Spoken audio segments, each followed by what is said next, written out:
I'm here with Ali Bird, who's the Vice President Education this year. How are you doing? Not too bad, thanks. Not too bad. So you've done hustings before, obviously. You've been a SAB for 2 years now, but you've also done part-time roles before that. So hopefully you should have a lot of experience of what it's like. Hopefully, yeah. So how many times have you done hustings? I've done hustings twice. When I was a part-time officer, I was for the Nightline Rep, so we did internal hustings then. But actually on the big stage in the ballroom, I've done hustings twice, both for my full-time positions. Yeah, so what's it like when you're up there? Really nerve-wracking. Yeah. I think unless you've got experience with actually standing up in that situation, it can be really nerve-wracking. Even my second time I was still nervous, because you know that you're there to try and convince people to vote for you, and half the time the problem is you need to convince them to vote to start with and then vote for you afterwards. So you always got two jobs in one. But it is really exciting as well, and to think that you can persuade and have an influence over that many people is really exciting. Yeah. So what advice do you have for the candidates this year on how to do well?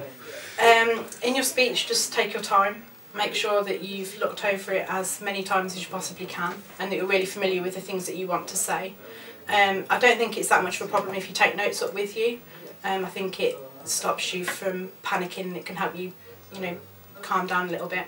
In the questions, just really think about what you want to say before you answer them.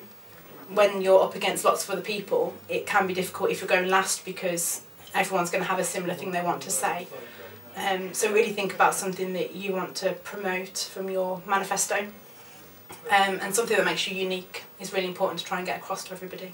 Okay. So that's how to do well, but what if you don't do well? Is that a disaster, or...? No, I don't think it is a disaster. I think there's a lot more influence this year with it being filmed live through Concourse. I think we're going to get so much more people engaged with actual hustings itself. So I think it can have a lot more power this year. But I think a lot of it is going out speaking to students, knocking on doors or catching people before they go into the lectures, doing lecture shouts. There's lots of other opportunities for you to get that captive audience. But it is a real opportunity for you to, almost try out your speech before you go and speak to students on the critical problem days. Yeah, and that's the best way to recover then, do you think? If you have a bad performance, is just go out and absolutely. keep talking to people. Yeah, everyone has a bad day, and yeah, it's just an opportunity for you to show everyone what you've got, really. But if it doesn't go well, then you've still got that chance to go and speak to students, and ultimately most people will probably be more receptive to you sitting down, having a chat with somebody over a cup of tea, or giving them a leaflet and explaining what you actually want to achieve, rather than trying to appeal to so many different people who will be at hustings.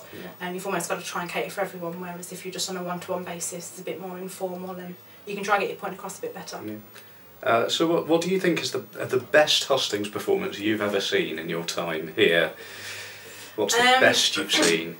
I think that's really easy for me. It was Andy Owen who was going for... Sat behind you there. He is indeed. The cover of Concourse magazine. I'm looking very suave, I might add. Yeah, so it was Andy. He did his KeeleSU president speech. And usually me and Andy are really good at talking to each other before hustings, and we're both running at that time. And we hadn't shared our speeches with each other. And I remember listening to it for the first time on the stage. And it was just absolutely incredible. There were so many people who were sat next to me and around me who were so... You could feel the passion just like jumping out of him when he spoke about students' unions and the power that they have, and how incredible students can be when they work together. And I can still remember it now, and I remember how I felt, feeling so empowered as somebody who was still running running for a position myself, feeling how incredible it would be to be part of that. And yeah, I just remember it being fantastic. And I also know that it's really helped him in the future in trying to get jobs and things, and people have looked and said, that's who we want working for us. So it's a lot of power, I think. Yeah. And what about the worst? What's the worst performance you've ever seen at hustings? I can remember specific aspects of bad performances. So I remember someone who, in the middle of their speech, just stopped for about 20 seconds, and when all of the focus is on you on a stage, you've only got a mic in front of you, and you just stop for 20 seconds, it's probably the longest 20 seconds you'll experience in your life. It was long to watch as well. Yeah, absolutely. So I can remember someone like stopping dead in the middle of their speech. There was also someone who kept messing with their clothes when they were trying to do their speech. So if you know you're going to fiddle, try and remove like jewellery or things like that that you know you're going to fiddle with, or try and find a stance that you're okay with, you're comfortable with. In the questions, I think it's probably just not really thinking about what it is you want to say, or just not answering the question. If you try and steer the question too much away from what you're actually being asked, people can notice that straight away, and then it has negative repercussions. Yeah, and how difficult is it to do that, to make sure that you're on topic and answer the question that you've been asked rather than just waffling? Is that difficult to do? Yeah, it can be. It depends what questions you get asked. So some of them, you know what students are trying to ask you, but they ask it in such a way that it can be difficult for you to really think about what it is that they want to know.